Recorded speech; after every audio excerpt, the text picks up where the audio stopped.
দেখছেন নিউজ দিগন্ত বার্তা।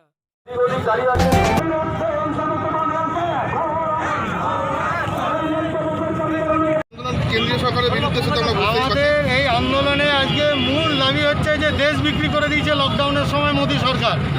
আত্মনির্ভরতার কথা বলেছে, কিন্তু ও যা করেছে সেটা হলো একের পর এক রাষ্ট্রায়ত্ত কারখানা বিক্রি করে দিয়েছে। প্রশ্নটা খালি রাষ্ট্রায়ত্ত কারখানায় যারা কাজ করে তাদের নয়, প্রশ্নটা হচ্ছে ভারতবর্ষের যুব সমাজ, তাদের কাছে আর সরকারি চাকরি পাওয়াটা তাদের কাছে একটা স্বপ্নের ব্যাপার হয়ে গেল, যে স্বপ্ন কখনো সাকার হবে না, পূর্ণ হবে না। তাই আজকে সিআইটিইউ, আইএনটিইউসি সহ অন্যান্য ট্রেড ইউনিয়নের ডাকে, সাথে এসএফআই, ডিওএফআই, মহিলা সমিতি সবাই মিলে আমরা আইন অমান্য আন্দোলনে নেমেছি।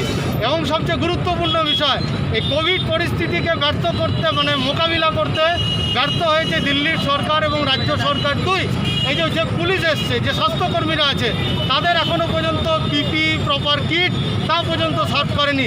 আজকে দেখুন বিভিন্ন থানাতে পুলিশরা আক্রান্ত হচ্ছে, ডাক্তারবাবুরা মারা যাচ্ছে, নার্সরা মারা যাচ্ছেন, আক্রান্ত হচ্ছে। ফলে এদেরও পর্যন্ত ব্যবস্থা করেনি, খালি বাতালা দিয়ে গেছে দুই সরকার। এই দুই সরকারের বিরুদ্ধে আজকে আমাদের রাস্তায়। আচ্ছা, আপনার কাছে প্রশ্ন, রেলওয়ে যে কর্মী সংস্থা, ওখান থেকে কি কেউ এসছে? হ্যাঁ আছে,